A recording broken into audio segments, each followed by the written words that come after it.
call to order the meeting of Monday, September 14th, and ask the clerk to please take the roll. Councilmember Amos. Present. Councilmember Archibald. Councilmember Ashford. Present. Councilmember Harris. Here. Councilmember Lewandowski. Here. Councilmember Ruiz. Here. Mayor Rep. Here. You have the minutes before you from August 10th. Is there a motion to receive and file? So moved. Thank you, Councilmember Ashford. Is there a second? Support. Councilmember Amos. Is there any additions or deletions? All those in favor, please signify by saying aye. Aye. Opposed? The minutes will stand as submitted. First thing on our agenda is public comment this evening. If there's anyone in the audience who wishes to speak to the council this evening, they can come forward to the podium and you can give us your name, and you have 4 minutes.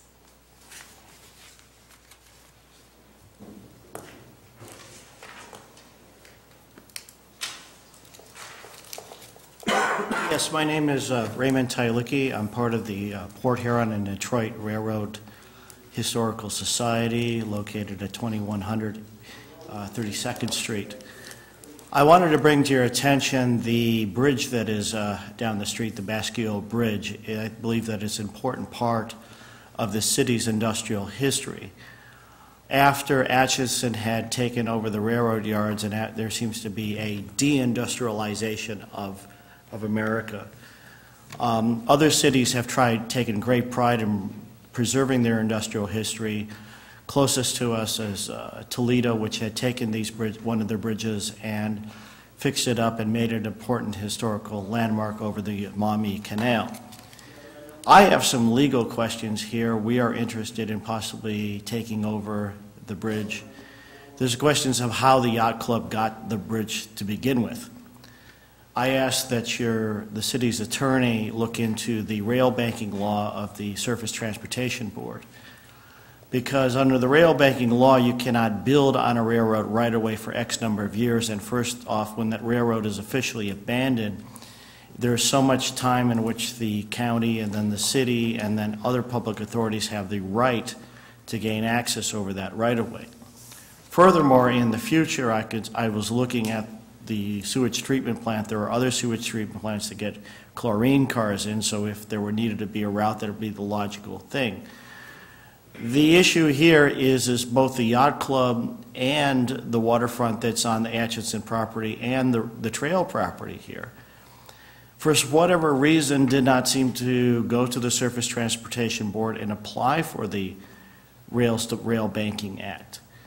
And there's questions I've raised with Mr. Atchison, and he's not even sure of whether the rails, the trails, and the bridge, or the waterfront that's on that the yacht club occupies, particularly the bridge, would fall under this Rail Banking Act of the Surface Transportation Board. There's some question. My question is that the public should have access to as much of the waterfront as they possibly can. And I believe that the bridge, the Basquiat Bridge, is the last reminder and should be an important landmark and could be lit up. And as a navigation buoy, or as a navigation, both South Bend, Indiana have done things with their bridges to fix them up and retain, and Buffalo, New York has done things with their bridges to retain this as an important reminder of our industrial history here in Port Huron. And I ask that the city look into its legal department here to see if, in fact, with the railroad right-of-way, there are special considerations under the Federal Surface Transportation Board if there was the T's dotted and the I's crossed in this case. Thank you. Thank you. Is there anyone else in the audience who wishes to address the City Council this evening? Seeing none, I declare public comment closed. Move on to the consent agenda. Do I have a motion? So moved. Councilmember Ashford, is there a second? Second. Councilmember Ruiz. We will take the vote. Mayor Rep, Yes. if I may, could we remove Resolution 8 and 9 from the consent agenda, please? 8 and 9? Yes, please. Okay. Then we will go ahead with the vote. Councilmember Amos. Yes. Councilmember Ashford. Yes. Councilmember Harris. Yes. Councilmember Lewandowski. Yes. Councilmember Ruiz. Yes. Mayor Rep. Yes.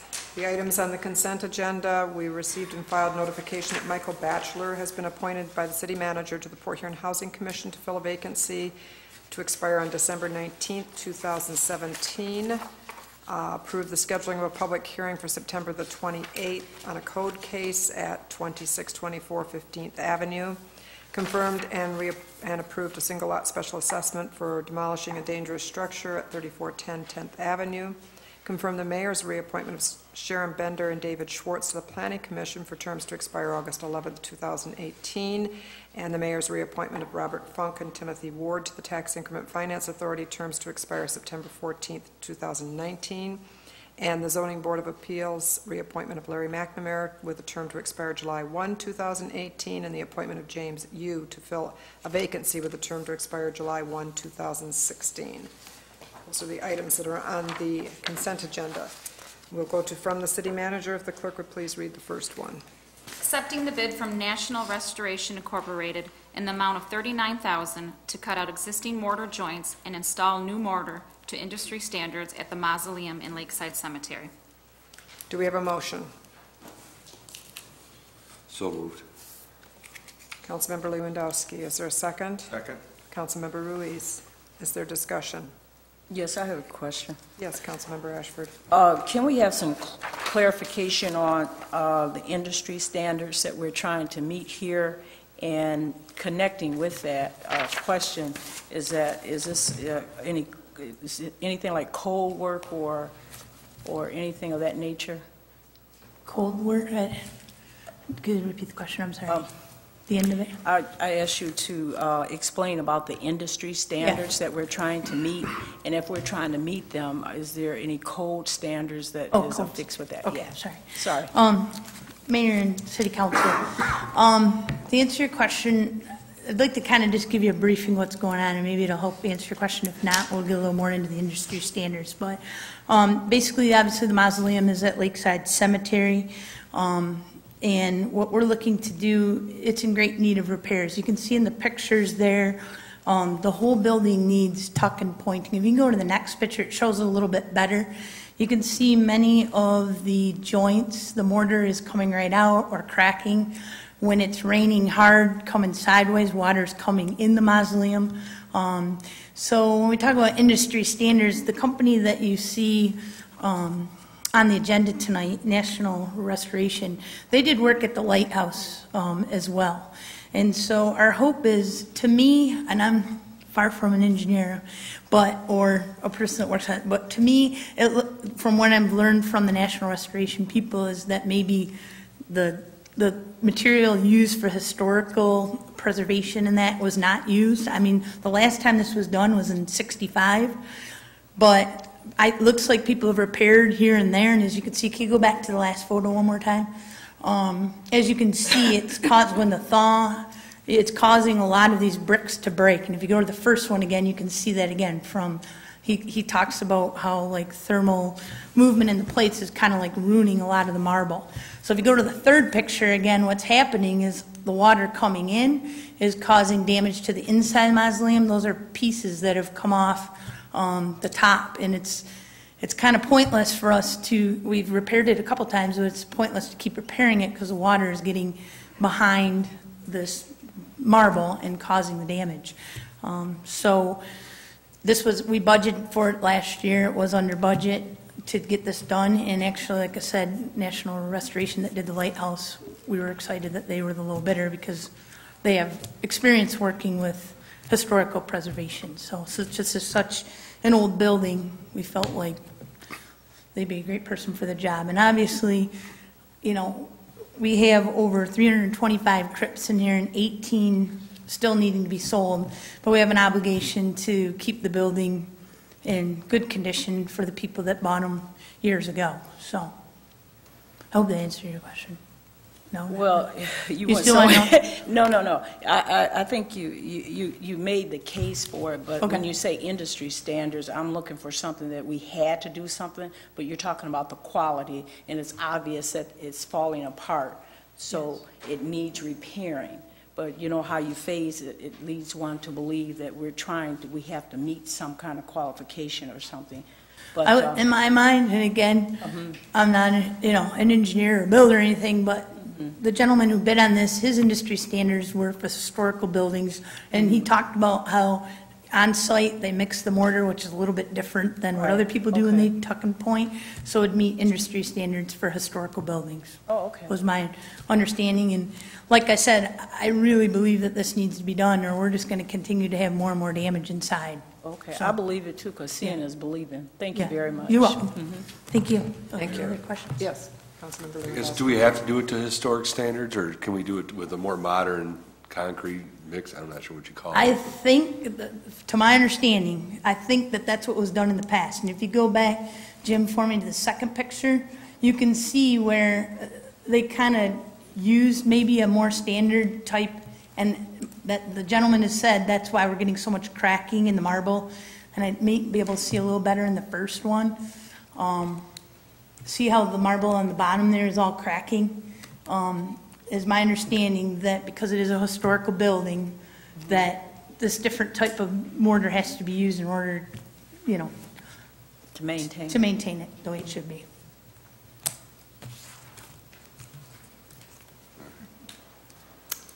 Any other questions before Nancy sits down? Thank you. Is there any other discussion? If not, we'll take the vote. Councilmember Ashford? Yes. Councilmember Harris? Yes. Councilmember Lewandowski? Yes. Councilmember Ruiz? Yes. Councilmember Amos? Yes. Mayor Rep? Yes. Item 2, under from the city manager. Accepting the bid from Wolverine Freightliner in the amount of $174,627 for the purchase of a tandem axle dump truck with knuckle boom loader for use by the Forestry Division. Is there a motion?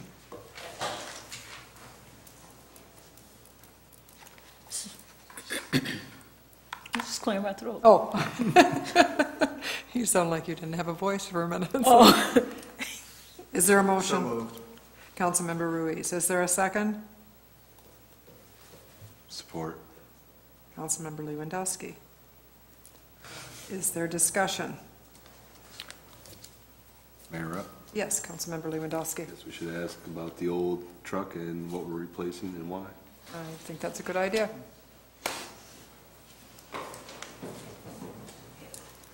And also what a knuckle boom loader is. It's not something I know. Madam Mayor, council members, Mr. Lewandowski, could you repeat your question? I did not hear it. I guess, how old is the old truck and what are we replacing and why are we replacing it? This particular truck is currently 12 years old. It should be on a 10-year replacement schedule, but it's currently in the same replacement schedule as all of our other pickup trucks, which is a 15-year replacement schedule. However, those trucks work on a seasonal basis. If you look behind you, you can see the sort of work that this particular vehicle does. It is constantly in use, and it carries heavy logs and rocks, almost all day. Can I add a little bit to what the unit's used for? This piece of equipment is the heart of forestry department. And I mean, it really does what Lenny said, but, if it's down a lot. And if we don't have it, we use it for removals of trees, trimming trees, storm work. If you see like trees down in the middle of the road in the middle of the night, these are the guys that go out and take it down. And as you can see, it's not like we live in the middle of the forest where you can just be like timber and the whole tree falls down. These are controlled drops. So without this piece of equipment, there's houses in the way, there's trees in the way, there's people in the way. You might show up and there's cars in the way. Without this piece of equipment, these guys cannot do their job. And above and beyond that, and this truck is used from morning to night. It's used to move boat docks. It's used to move artwork in town, to move swings, to fix them, playground equipment, that historical sign you see downtown. So it's a piece of equipment that's used in our department a lot. The part that bothers me about it is that the staff they don't feel safe in it right now. And it's down a ton. The hydraulic system things are not working, so when they're holding on to that tree and someone's underneath it cutting, in my opinion, we want to make sure they have something safe. When we've had it down before, we went to look to rent one, as far as Texas even, because sometimes it'll be down like for a month and we don't have anything to use. And it's not a piece that you can really rent. No one rents it because of the liability of it. But obviously, safety is always first for me, and this piece of equipment is used a lot, so.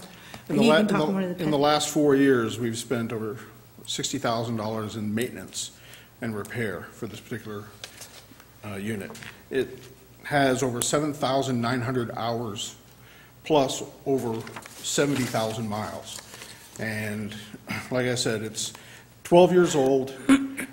We were going to show you pictures of all the rust, but you really can't tell when you get in so close. But in reality, if we don't replace this vehicle, we're going to be spending a lot more money on maintenance than we really should be. And the total would come to something around $80,000 in maintenance just to keep it running.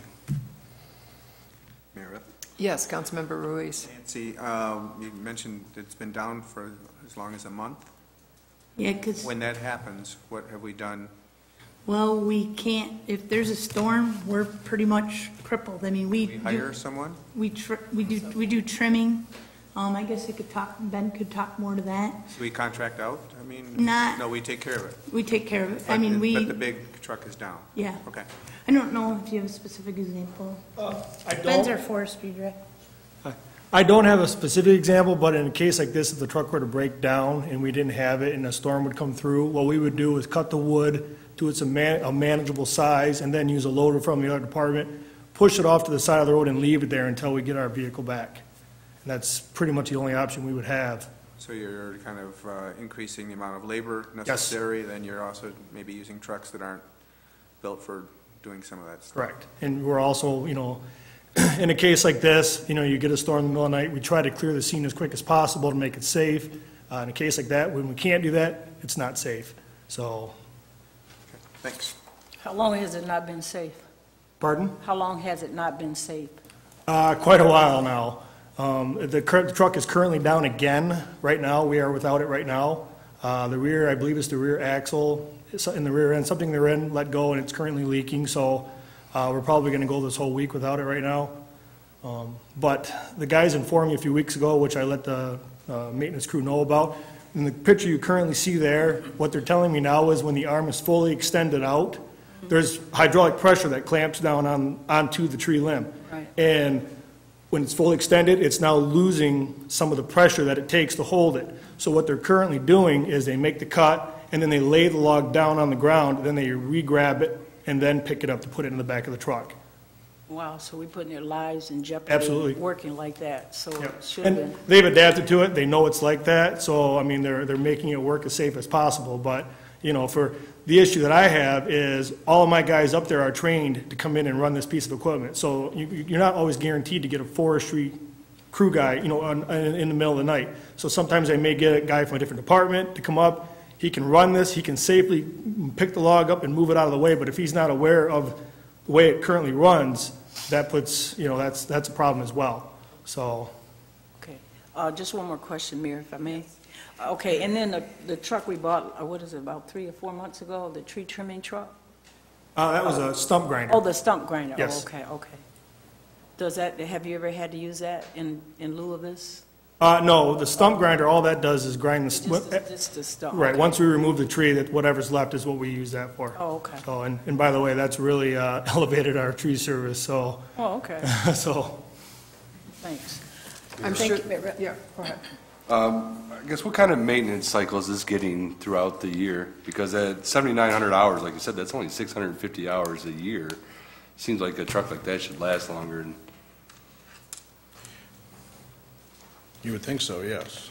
But I mean, it's, that's 10 hours a week, a little over, somewhere between 10 and 12 hours a week, if it's at 650 hours. So many months that. I said, with it being down as much as it's been down, I don't know that it's 10 hours a week. Is that what you mean? Like, Well, you said it's got 7,900 hours on it, that's 650 hours a year roughly. You know the maintenance? I don't know the maintenance schedule, I mean, Are you meaning how often it's? It just doesn't sound like it's getting the proper maintenance that it needs if it's always down all the time. well, I don't know that it's not getting the proper maintenance. I think the biggest issue you have is just the amount of work that it does. I think the size of the trees you remove and the stuff that it does is just, it's very hard on that vehicle. Is there another kind of vehicle, I'm sorry, Mayor Rep? Yep. Is there another kind of vehicle that could do that? I mean, is this the best we could do, this type of vehicle that we're buying tonight, Yes. that we might buy? Like Nancy said, in the past, we've had issues with this before, so we've reached out to other places, trying to rent them and look into, having something to use when this truck is down. There is nothing. Oh, Most companies won't take the liability to rent a vehicle like that just because of the work it does. So I know that they had made some calls all the way to Texas last time, and we still couldn't find anything. And what is the life of this vehicle, this knuckle thing? Well, I mean, I guess the life expectancy, I think, is on, would you say, a 10-year cycle? 10 years? About 10 years, and it's you've 12 had- years old. And you had it 12, okay.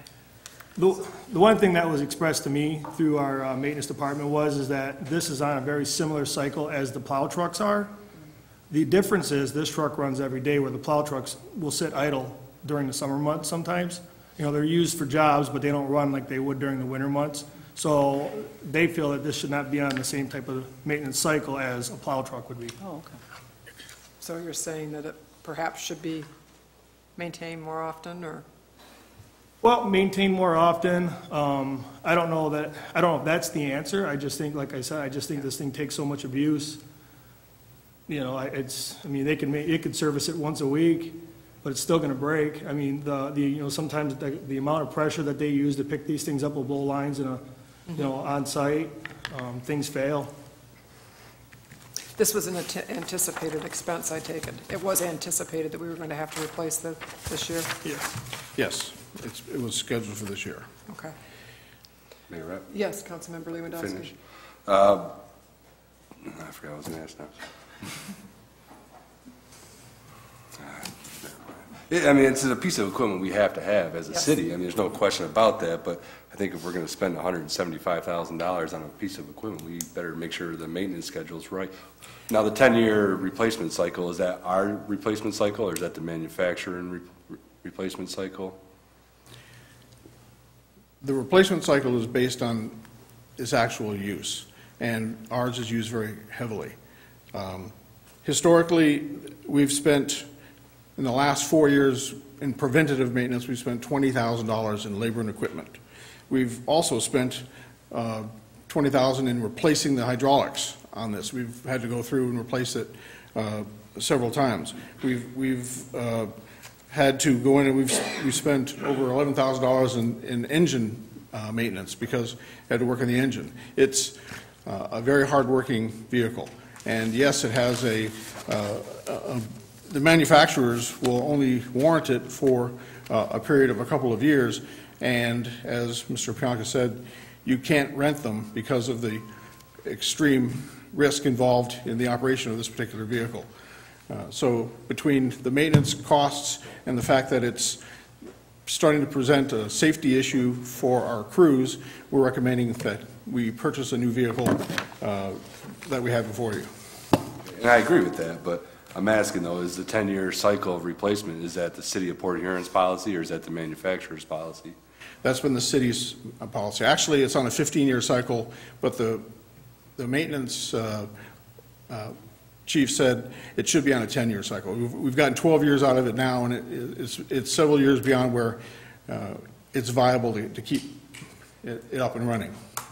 I know it's one of the most expensive pieces of equipment we have in our fleet, so I'd like to see us make sure that we're giving it the proper maintenance that it needs, too, because to me, it just sounds like if it's down as much as it is and it's only 7,900 hours on it over a course of 12 years, that it just doesn't sound like it's getting the proper maintenance to me. I mean, that's my opinion. I don't know that to be fact, but... Madam Mayor, I just want to note that Yes. he did say that it's getting $20,000 in the last, how many years? $20,000 in preventive maintenance. This is for the last 4 years. Last 4 years, $20,000 in preventive maintenance. I know that the mechanics do check it out, do say That's not preventative maintenance. That's replacement of motors. That's not preventative. it's $20,000 for the hydraulic system and another $20,000 for preventative. Yeah, but you should be going through and replacing gaskets and stuff in there more often probably than what they're doing, too. How long will it take to get this new vehicle? How long will it take to get the new vehicle?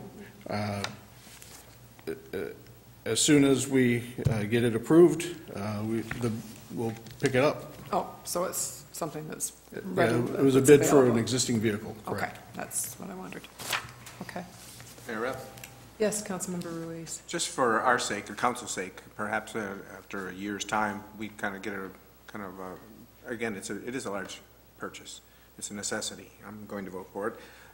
After a year's time, just kind of an update on how many hours in terms of service it provides. It's good for the community to hear, it's good for us to hear, and I understand Mr. Lewandowski, I think I understand about the maintenance, if we just kind of monitor that, just kind of, and I see what he's saying, we're replacing, that's not maintenance, but maybe that's the type of vehicle that takes those kinds of hits and you just can't predict it, and so who's going to know that a line's going to go and those kinds of things. Maybe that's the nature of the One thing I might be able to help you with, I understand that you're asking that the hours are kind of low for, per year.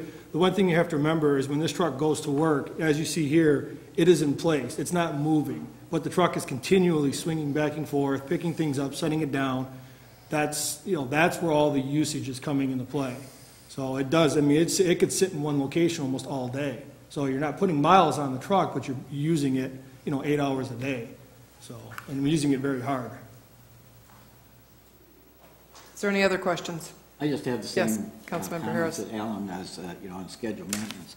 When you look at some of the private contractors that are in this area, and you look at the 20-year-old vehicles that they're driving and how good a condition they are, I think our maintenance program is sadly in sad shape, and I just couldn't see subjecting a new vehicle to the same standards of what we're doing with the old one, so.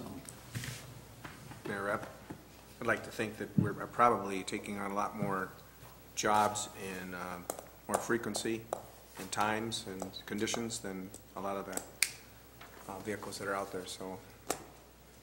Well, I'm comfortable I with can't this. certainly speak for what happened in the past to the truck, but, I can tell you moving forward that the guys that are currently using this truck, they take very good care of it.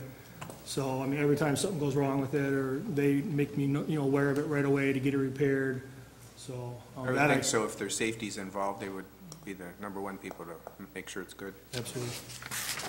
Just point of order on that one, those people that are repairing aren't the people that are using it either, though. so. Correct. Yeah. Yeah. Any other questions? No? Okay. We will take the vote, and thank you. Thank you. Councilmember Harris. No. Councilmember Lewandowski. Yes. Councilmember Ruiz. Yes. Councilmember Amos. Yes. Councilmember Ashford. Yes. Mayor Rep. Yes, we'll move on to item 3. Accepting the bid from Moran Chevrolet in the amount of $51,299.32 for two 2016 Chevrolet vehicles for use by the police department. Is there a motion? So move. Councilmember Ashford, is there a second? Support. Councilmember Amos. Is there discussion? Mayor Rep, Councilmember Harris. just a question for the safety officer. What vehicles are we replacing? And I see we only had one bidder again this time. Is the auto market doing? Well, we had more than one bidder. This was the person that had the lowest bid. We're replacing investigative vehicles that are utilized for administrative and investigative purposes. They're put into that pool, and they're used, these are unmarked vehicles. So those are the ones that detectives or undercover officers operate. Any other questions for the chief? Thank you. We'll take the vote. Oh, did you have a question? What color is it? They're No, bright I'm serious. pink No, I'm not. No. and chartreuse silver. Yeah, Dad, he up there telling me, I need to ask him what color it is. I would rather not say what color. They're incognito. They're incognito. All right, we got to Camouflage color. camouflage. All right, we got to ease up here. Okay, all right, We'll take the vote. okay. Councilmember Lewandowski. Yes. Councilmember Ruiz. Yes. Councilmember Amos. Yes. Councilmember Ashford. Yes. Councilmember Harris. Yes. Mayor Rep. Yes. Item 4. Accepting the proposal from Titus Welding Company Incorporated in the amount of $26,400 for the repair of a secondary clarifier mechanism at the wastewater treatment plant. Is there a motion? So moved. Councilmember Harris, is there a second? Support? Councilmember Ashford, is there discussion? Yes. Councilmember Ashford. Mayor, Yes. when was the qualifier? Is this, there's more than one, is that correct?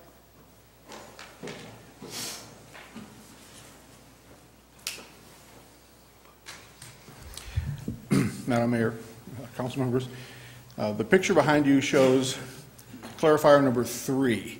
This is a secondary clarifier, and it's a secondary clarifier number 3. Last year, clarifier number 1 was rebalanced at a cost of nearly $40,000, and we bid this year for the rebalancing of this clarifier. It's a circular motion. It's got sweep arms that come out. It's a square tank with a circular motion, and it basically pulls the solids out of... Sludge. Right. Right. Well, this is after the sludge, but Right. in any case, you can see the gentleman standing on the catwalk, so it gives you a little bit of perspective on how big this is. So this is a cheaper price than what was done before? Yes. Better bid? Because of the nature of the work, we asked for proposals from the folks that come out and do the maintenance, do the work that's required, and they walked through the entire mechanism, determined what was necessary. We got a long proposal from each of them, and Titus, who was the winning bidder last year, has also provided us the low-cost proposal for this year. And the idea is to come in, they're going to rebalance this because it wobbles, it's not set on its axis, has to be reset on its axis, and then all the pieces have to be realigned and set plumb. We're not buying a new piece of equipment. They're coming in and doing essentially maintenance on this, very, very detailed maintenance. Mayor, and is this a result of, I don't want to jump ahead, you know, we have bills to pay, and this is a study that was done. Is this one of the results of the work that came out of that? The study of work that needed to be done at the plant? On the bill payments, we got 1 through 9, and I don't want to jump ahead, but I was just wondering, is that the result of this? Is this why we're doing this? No, ma'am, this is not a result of a study. This is ongoing That's maintenance. something else? Okay. Because it says actually a primary clarifier, that's why I asked you, do we have more than one? Yeah. Yes, ma'am, we have 3 of them in this Yeah. particular facility. Okay, and what's the life expectancy on this clarifier? Ma'am, I don't know, you can ask for life expectancy on a piece of equipment that was built in the 60s and has been working. It's a function of how much flow that you have through it and how well it works. This one has been working for many decades, but there is not a specified life expectancy for a piece of equipment like this because it's almost a one-off. You know, it's designed specifically for this particular location. Oh, that's strange. I did some study on it. There are some life expectancies. The reason I asked is because of the cost. You know, we're paying this for repair, and then at some point, you're going to have to replace it, you know, anyway. And so that's why I asked the question. So thank you very much. Madam Mayor. Yes, Mr. Freed. In regards to life expectancy, on something this large, the components themselves can be replaced, which extend the expected life expectancy. So by doing this, you extend the life expectancy of it. And so had we not done this, and had we not done the maintenance work, if it was built in the 60s, you could imagine a 25 to 30-year life cycle if you do nothing. Right. But because of all the progressive actions the city has taken to maintain, such as this project, you extend the natural life expectancy. It only dies if you let it die. Right, okay. All right, thank you. Thanks. Thank you. Thanks, Mayor. If there's no other discussion, we will take the vote. Councilmember Ruiz. Yes. Councilmember Amos. Yes. Councilmember Ashford. Yes? Councilmember Harris. Yes. Councilmember Lewandowski. Yes. Mayor Rep. Yes. Item 5. Accepting the proposal from Telto Contracting Incorporated in the amount of $202,200 for the removal and replacement of a 42-inch north effluent valve at the water filtration plant. Is there a motion? So moved. Councilmember Lewandowski, is there a second? Second? Councilmember Ruiz. Is there discussion? Yeah, Mayor Rupp? Councilmember Ashford? Yeah, can you share why are we doing this?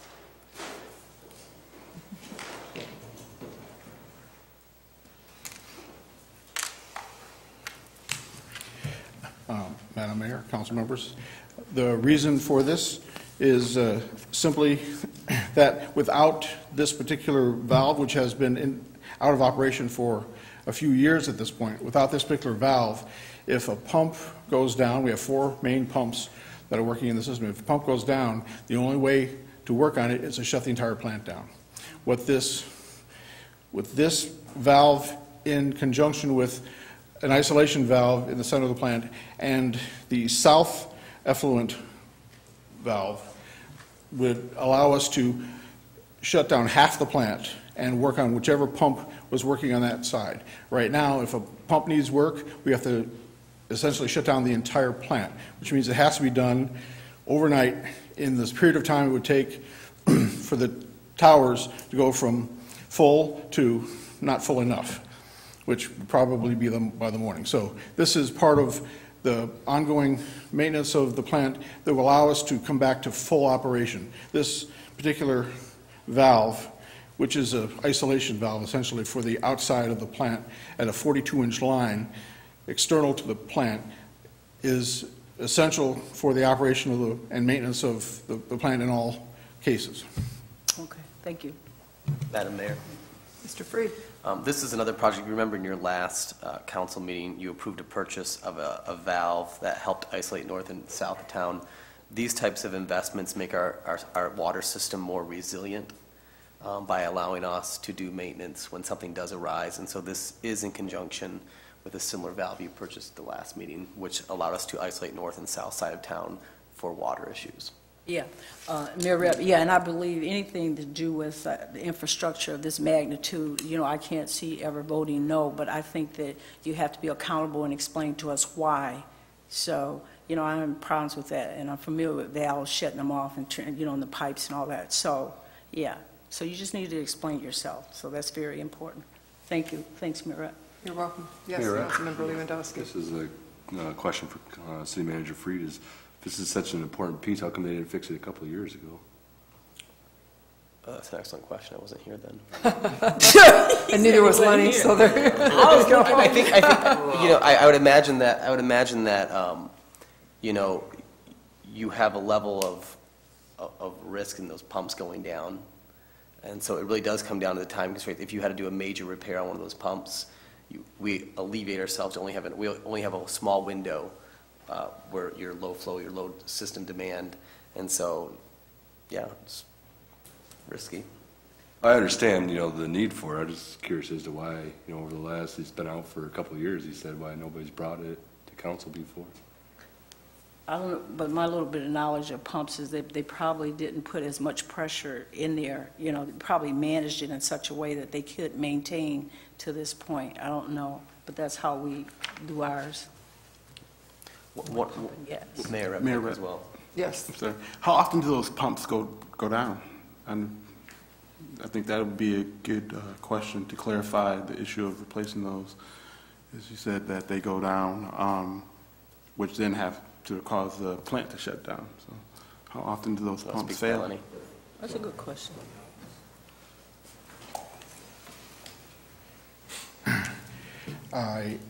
I would be remiss if I could tell you how often pumps go down. They can go decades, they can last a month, depending upon the conditions. In this particular case, the operator of the plant has been essentially crossing his fingers, hoping that the pumps remain in operation until such time as he can get the proper isolation valves in place so that he can work on them in the proper sequence. There have been instances, I believe, a few years ago where a pump had to be replaced, and it had to be done, as we described, in an overnight, where the entire plant had to be shut down, and you know, you only had a window of a few hours before you lose pressure to the entire city. So it's not something that we want to tempt fate with. Any other questions? Thank you. We'll take the vote. Councilmember Amos. Yes. Councilmember Ashford, Yes? Councilmember Harris, Yes. Councilmember Lewandowski, Yes. Councilmember Ruiz, Yes. Mayor Rep. Yes. Item 6. Accepting the quote from BSB Communications Incorporated in the amount of $6,364.41 for the replacement of the telephone system at the water filtration plant. Is there a motion?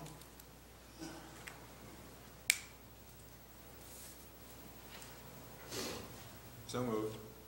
Thank you, Councilmember Ruiz. Is there a second? Support. Councilmember Ashford. Is there discussion? Guess we need to know why we need a new phone system. Why, yeah.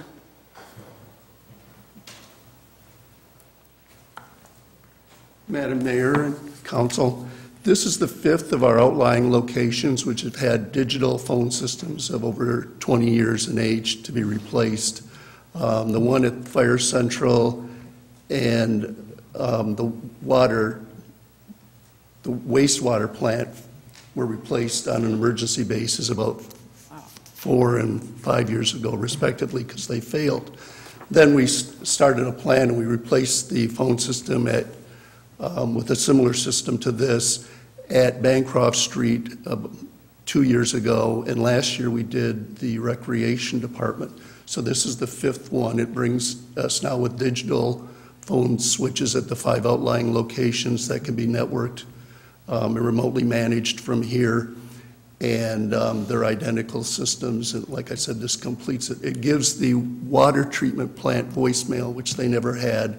And again, it was an analog system, and this is digital. So anyway, it was a preventive maintenance. Again, it's 20 years old, and we had a plan to replace one a year. This completes it. Gee. Well, you almost sound ancient. Boy, that's a long We time, try to 20 make the years. best use of what we have. Yeah, well, that's good. Well, I'm glad you came up to the 20th century. Okay. Okay. Why does the water filtration plant need voicemail? I can't even call. I couldn't even tell you what the number is. So I don't think I could even look it up to see. Why did that's not really the reason. That gives them voicemail. That's not the driving factor. The driving factor is the system is old. One of the things we're doing with this is replacing the wiring in there, which we haven't done at other locations, but at the water treatment plant, it's a rather caustic environment, and because of the chlorine they use and things like that. So that needed to be replaced. And again, it's preventive maintenance because the equipment itself is over 20 years old, subject to failure. It will need to be replaced, whether we do it proactively or reactively. Mira. Councilmember Ashford. And I think to your point, it's just a continuous improvement kind of a notation here. So in communication, you don't want to skip out on that if you can do better. Thank you. Thanks, Mira. You're welcome. I'm sure we definitely want them in communication in case something goes wrong. But is there any other questions? Your Rep? Yes. Just one comment. I didn't really realize that it related to it, but I was reading an article in the Michigan Municipal League letter magazine that we received in the mail today, and they talked about a company that they recommend for communications work and stuff through their system, Ambilify or Ability or something like that. I mean, we've already, this here I think is going to fill our need, but I just thought if we further go down the line, we might want to check that article that was in the MML and how they talked about their communication and how they're saving communities lots of money, so. If I can address that question, this really revolves around our internal costs. We're currently under a 3-year contract with AT&T to provide our phone services, which has about a year left to go on it. And we probably will use a company either like that to take an overall look at our phone system, because we still have a mixture of Centrex lines, because we have 3 locations, Forestry and Fires 2 and, 3 and 4, that each have only a couple of phones, and they don't have a PBX system. They have Centrex lines. But we'll, as part of our review, we're going to be looking at that. We may or may not use that company, but it's a good thing to do every once in a while. Thank you. Yes, Councilmember. Who actually calls the water filtration plant? Well, one of the things that this will allow, it puts it on our network, and so we can then we'll be able to direct 4-digit dial between this building and the water plant. And because if we call their outside line, we get a charge even though it's a local call. Centrex charges they don't have free local calling. We can now direct dial the wastewater plant, Palmer Park, and the utilities building here without using an outside line. So there is some savings. It's probably, but in terms of who actually calls them, I have no idea. So the city and the offices here, you can't call outside of this building without being charged for it? Without a direct 4 number? Can't call. You just said you get a charge if you were to call. No, they get a, They're on a different system in the building. They get a charge for their incoming calls.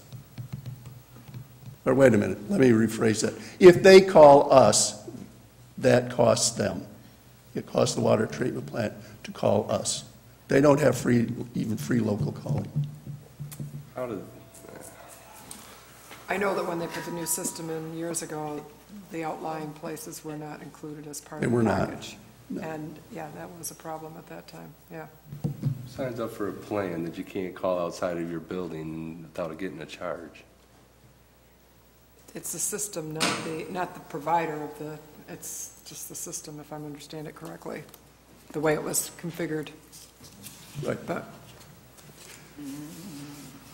without getting too deep into it, for systems that don't have a PBX, a central switch there, they use a system, and I understand I have someone who might know more about this than I do, but in general, our service provider provides those services to those facilities that don't have a PBX. They charge for that, and they charge on a per-call basis. If by having our outlying locations directly connected over our city network, we can avoid those charges. So and they're not significant. I mean, they're not significant, really, in the grand.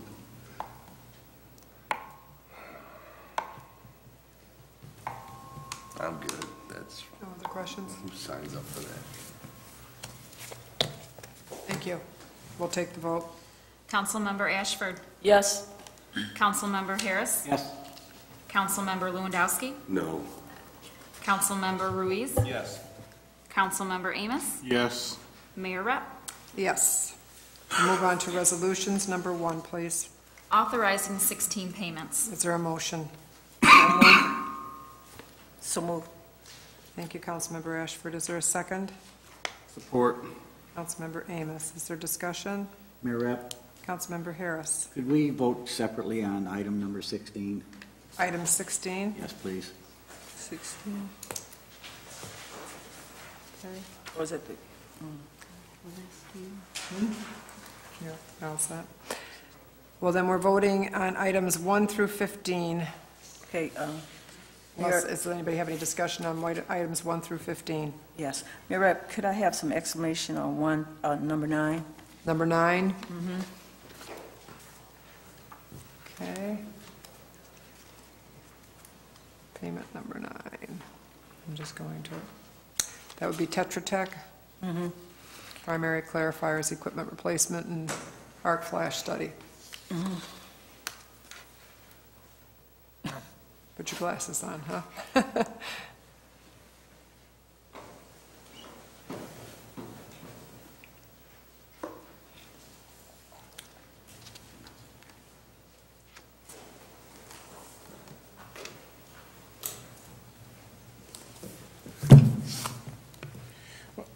Which item are we looking for? Number 9.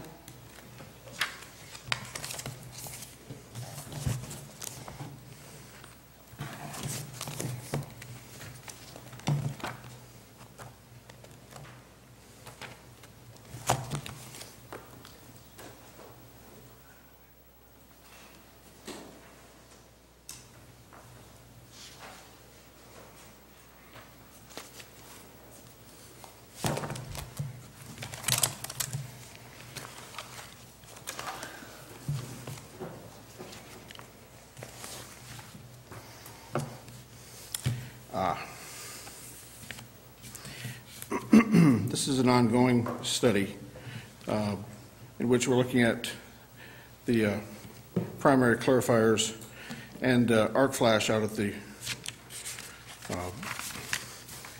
water plant.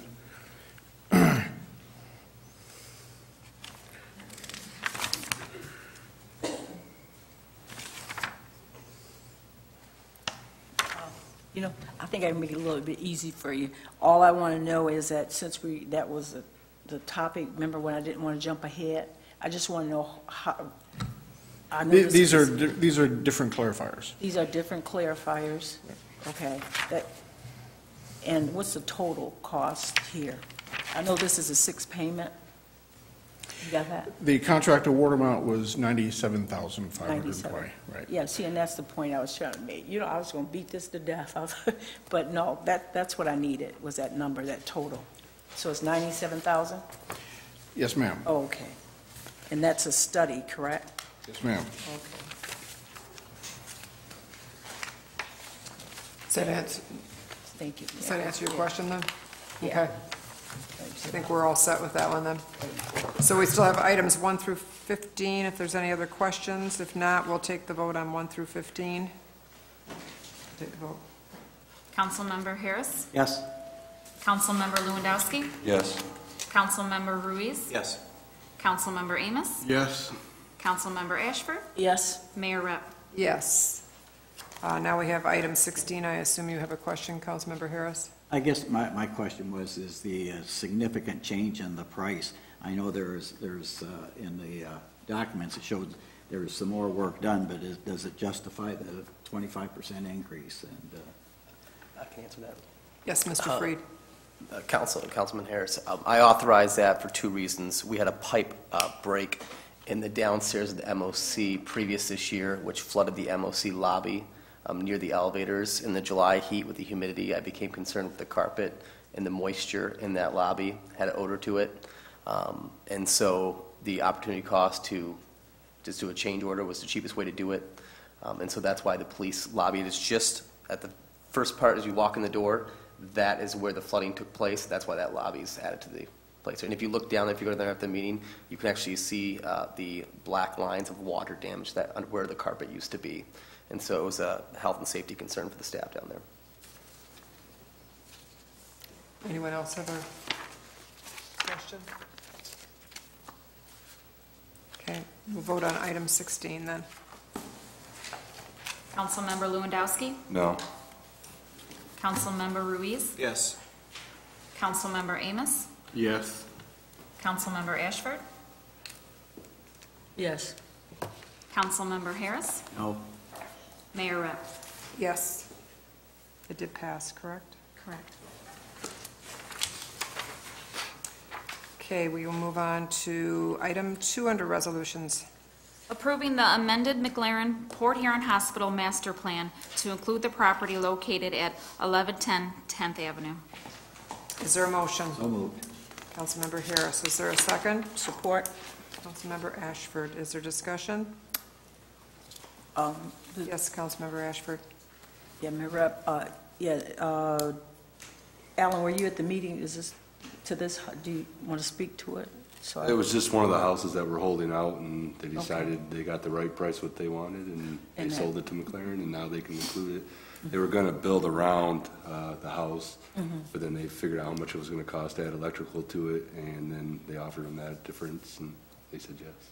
Wow, okay. Thank It's the you. one where it kind of juts in. Yeah. Thanks, Mayor Rep. Thanks, Alan. Yep. We'll take the vote. Councilmember Ruiz? Yes. Councilmember Amos? Yes. Councilmember Ashford? Yes? Councilmember Harris? Yes, Councilmember Lewandowski? Yes. Mayor Rep? Yes. Item 3. Authorizing submission of the consolidated annual performance evaluation report for the 2014 program year to the U.S. Department of Housing and Urban Development for the review and approval regarding the use of CDBG and home funds. Is there a motion? So move? Councilmember Ashford, is there a second? Support. Councilmember Amos, is there discussion? Yes, Mayor Rep. Yes, Councilmember Ashford. I realize this is the 5th year for this, and I was wondering if whoever wants to come up and give us some highlights, and with those highlights, just, I know the document is very thick, but just some of the highlights, and did you have any barriers this, is there anything you would change about this, since this is your 5th year? Madam Mayor and council members, thank you for that question. Be happy to share that with you. Just in the last year, we've received funding and been able to assist 25 new families become homeowners in the community, which we're very excited about. We've also received 20 homes that we acquired and ready for demolition through the Blight Elimination Program, and we have another 20 that are pending. And then combining those programs with the NSP3 program, we received a little over $1.1 million to operate that program, and it also then generated over $400,000 in program income that we put back into the program, and it allowed us to assist more than 40 individuals either in housing renovations or required demolitions that they asked for. In 5 years' time, we're probably looking at roughly over $3.6 million that have come into the community, and we've been able to assist approximately 145, almost 150 homes in renovations, and we've probably given more than $50,000 out in the cost of free paint for exterior work, not to mention, of course, 20 senior citizens who've received either a roof or a furnace or a porch that they needed on an emergency basis. And then, I'm sorry, I don't have the numbers in front of me, but of course with our partnerships with Habitat for Humanity, with Council on Aging, and with some of the other agencies, we've been able to do programs, small ones here and there, but leverage each other's funds so that we can do additional roofs or front porches of that nature to help people as they need it. So it's been wonderful for the community, and we're looking forward to another 5 years. Mayor, yeah, Yes. and this was done throughout the city of Port Huron, Yes, ma'am. right? So you didn't designate just south or north, or how was that? No, we did designate some areas, but these were throughout the community. We do have some separate programs where we put together for Harrison Point. We've been working in that neighborhood now for almost 3 years, where we've offered sidewalk grants, paint programs, housing rehab. We've demoed over 30-some homes. No, excuse me, 41 is the count in that neighborhood. We're getting ready to put up a new neighborhood sign, and we finally acquired property, which we're going to be bringing to you hopefully at the next council meeting, to rip up the pavement and Varney, Water, and 10th. We finally acquired the last parcel there that we needed in order to clean that up, install some landscaping berms and a sign that welcomes them to Harrison Point, and do some cleanup in that area as well. And then next spring, we're running out of weather right now in time. But. Okay, is this, okay. No, Is this her last meeting? well, I was gonna, it's not a last. She's got another one yet, so I hope so. she still has another opportunity. Yeah, and I see she's very gracious too, and then I also read where we made money off the grant. Yes, and the nice thing for the community is when we received these funds, and we were very grateful to the county, we partnered with them. All right. They allowed us to retain the program income, which came right back into the neighborhoods as well. So it was a win for everyone, I think. I'd like to thank my staff on that. I mean, obviously I'm not doing all the hard work. I have a fantastic team, and the staff it worked incredibly hard over the last couple of years, and each summer, we think we can't turn out any more, and we do. So I'd like to thank them publicly for all their hard work and dedication. It takes a great leader for people to follow. To get out of the way sometimes, that's what I do. Okay. Okay. So is there any you go. I'm sorry, Mayor Rep. So is there any downside or anything that you would do different? Oh, I'm or- sorry, you did ask that. The downside really, Not that it has to be down, but is there anything that you like to see? I'd like to do more. There's just always so much more. That's probably the biggest challenge that personally I see. We can fix a home up, paint it, and then turn right around, and there's 2 more in the neighborhood that need it. Right. The other maybe challenge, I guess, is for some individuals we have to, and I don't mind this, but we have to knock on the door, we have to walk them through the application process. They're a little leery when they get something in the mail from the city or from any government entity. They don't always necessarily respond. So my fear is sometimes that those who need it the most, unless we know of their particular personal situation, we're not able to always get those resources to them. It's been wonderful working with code enforcement because they often know what's going on in the neighborhood and who's in that particular house and maybe what the status is. And so we can share that information back and forth. We've got 2 right now that we're working on. And it's kind of exciting because I think alone we would have hit a roadblock, but working together, we're able to share some information and do some hand-holding.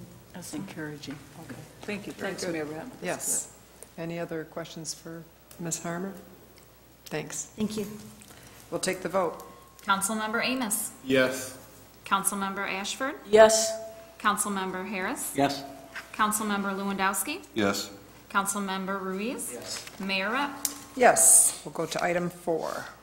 Authorizing the allocation of 2014 and 2015 Home Community Housing Development Organization funds according to St. Clair County Nonprofit Housing Corporation's proposal to acquire, rehabilitate, and resell 2894 Mason Avenue to a moderate income purchaser. Is there a motion? So moved. Councilmember Lewandowski, is there a second? Second. Councilmember Ruiz, is there discussion? I just have one question. Yes, Councilmember Harris. This property, what would we expect to sell this property for when it's done? I think we are going to get an answer.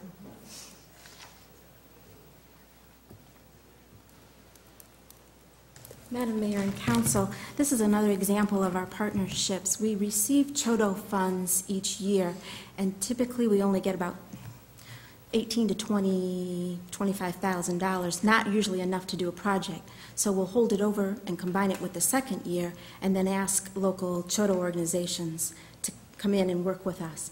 So it will be up to them to renovate the home and then to determine the actual sale price. However, they'll be getting comparables for that neighborhood, and they'll want to make sure that it's affordable, and that's usually at 95% at a minimum of the appraised value in order to run it through the affordable housing program.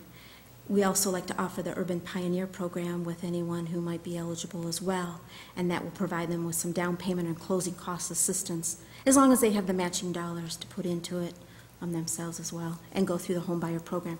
So the actual sale price will be determined by that nonprofit, but they'll have a guideline of 95% of the appraised value. Because that's a neighborhood that's still worth saving in Port Orange. Absolutely. So it's, It is.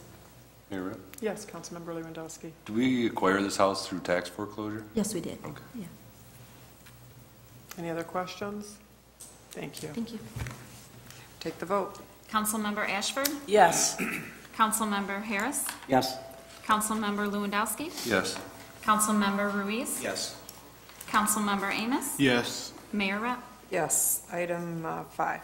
Authorizing the sale by quitclaim deed to the abutting property owner for $1 the triangular portion of vacant city-owned land abutting 1014 Huron Avenue with the reservation of a full-width public utility easement.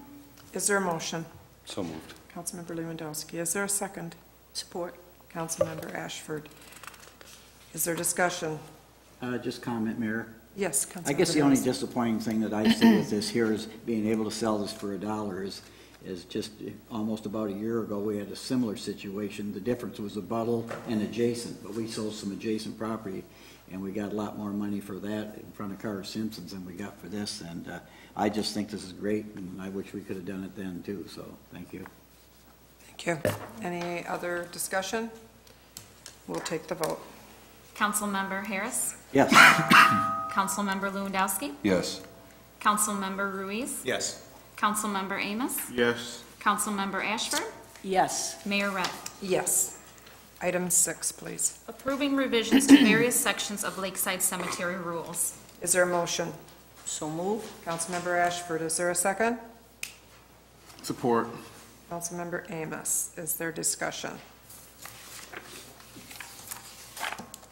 Can I just ask what, briefly, what the revisions were?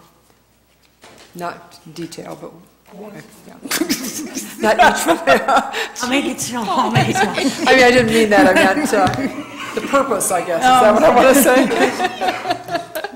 Mayor, Rep, and City Council, a lot of the changes that are in here are just some language cleanup. The reason we're bringing this to you, the main reason is we did have some feedback from the rules that we had on the vet cemetery and how people at Memorial Day and Veterans Day, with Veterans Day coming up in November, wanted to put fresh cut flowers for 10 days. And we talked to other cemeteries, and many of them are doing the same thing. So we, thought out of respect that it was a good idea. So that's our main. The rest is a lot of language cleanup about at the mausoleum and some inheritance rights that we're kind of already doing, but need to clean the language. But our main reason for coming today was to let the veterans put flowers at the grave sites during those 2 holidays.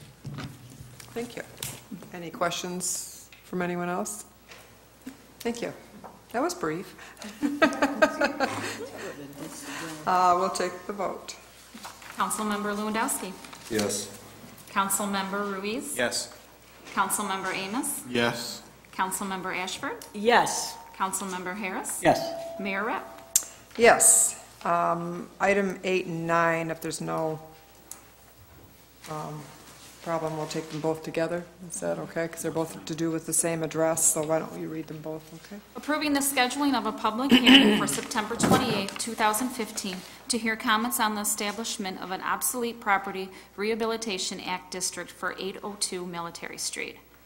And then approving the scheduling of a public hearing for September 28, 2015, to hear comments on the application for an obsolete property rehabilitation act certificate for 802 Military Street. Thank you. Is there a motion? So moved. Councilmember Ashford, is there a second? Second. Councilmember Ruiz. Is there discussion?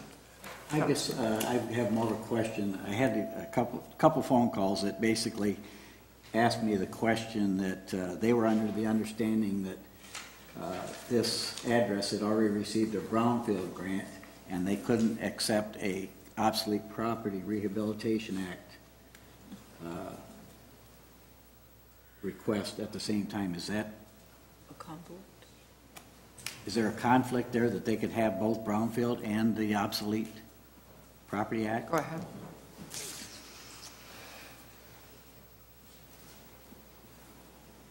Madam Mayor and council members, no, that's not true. To maybe clear up some of the confusion, the property received through the county a brownfield assessment grant, which allowed them to go out and conduct studies on any potential contaminations in the building. And so that was separate. It's commonly referred to as a brownfield grant, but it's really for an assessment of contamination. Secondly, then, with an OPRA, you can do both an OPRA and you can do a brownfield plan, which would allow you to go in under an obsolete property and remove or replace obsolete infrastructure, that type of a thing. You can do both of those at the same time. The confusion might be that a lot of times we're asked about an OPRA, and an OPRA will, I guess the easiest way to describe it really is to freeze the taxable value at that time, and then allows them to invest in the property, and hopefully invest a great deal and all at once, rather than stage it over 5, 10, 15 years. While you're doing that, if you ask for an OPRA, you want to watch for the number of years that you ask for that, because once a brownfield plan is put into place, of course, a brownfield plan works on recapturing increased taxable value. And if you have an OPRA, there's no increase. So sometimes the confusion is when we're negotiating these, whether a developer, a potential developer will come in and say, well, I want either an OPRA or a brownfield, or you're telling me I can't have both. No. But you want to make sure that you have the number of years correct for whatever type of investment or whatever your business plan, your business model will allow for.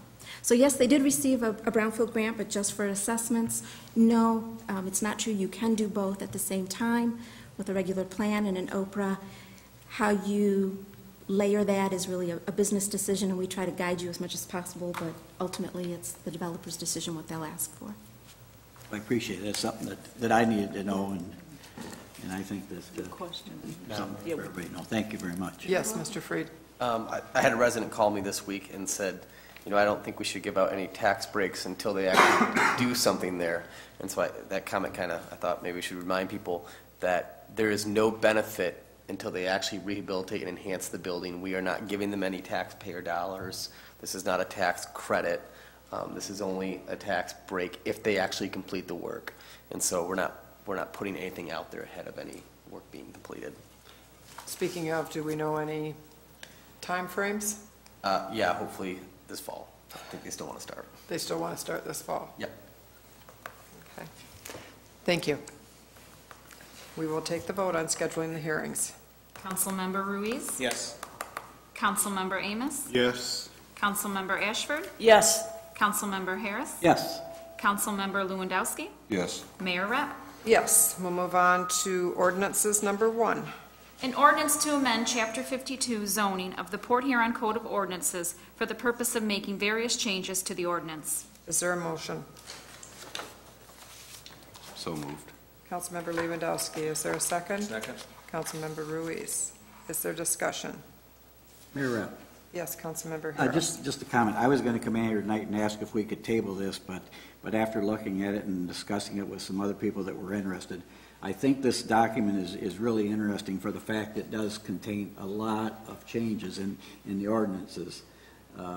Some of them that I noticed right off the bat would kind of change we recently had somebody that wanted to have a place where they could keep animals overnight after grooming them and things like that.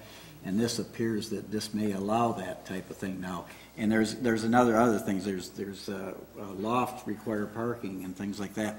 I just think that this document is so immense that I would hope that the Times Herald or the media would pick up on it and let people know what's going on. I think 99% of it, I think, is really positive. I think it's a step in the right direction.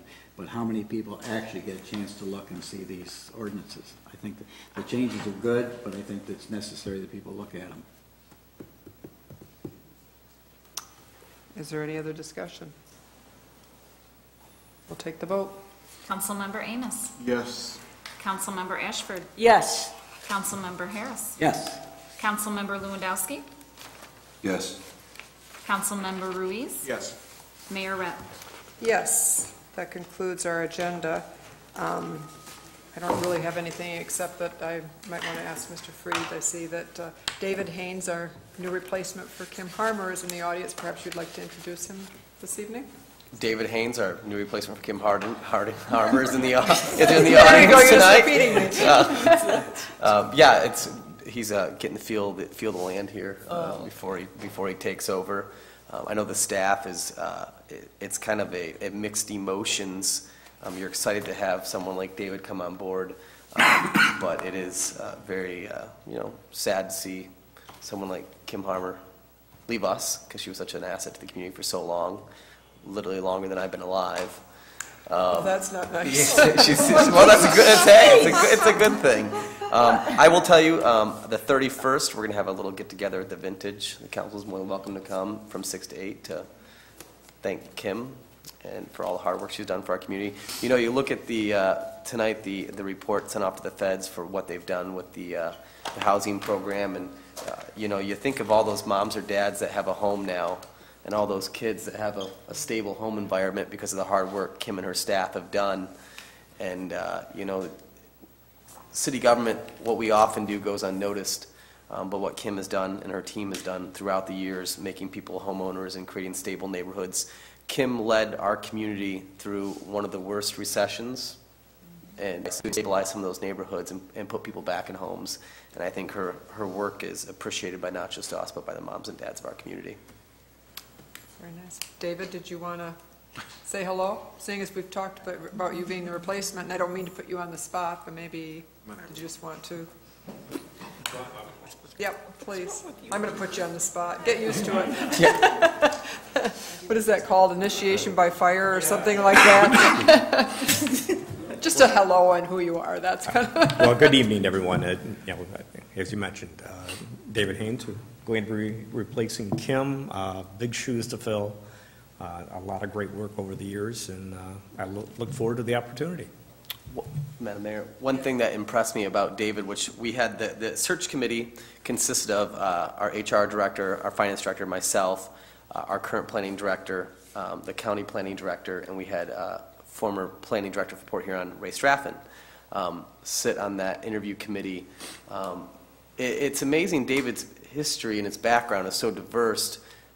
And, I think Dave Struck at the county said it best. It's like his entire resume was preparing him for this job. And he stood out among his other candidates just right off the bat. One thing that was really attractive about David was he's been in the community for a long time, and he's very well respected, and I know he can hit the ground running with the various stakeholders. Our planning department works with and touches almost every government agency in the county, and David already has those relationships built, so that was really positive about him. And he didn't say yes right away. He made me woo him. So, took 3 dates, just like my wife. So. It's the old salesman in me. Yeah, it is. Well, thank you for coming up and being put on the spot, and we look forward to questioning you in the future. There you go. Thanks. Thank you, Welcome. David. Is there anything else from council before I ask for a motion to adjourn? Apparently not, so I'll ask for a motion to adjourn. So moved. Thank you. Meeting adjourned.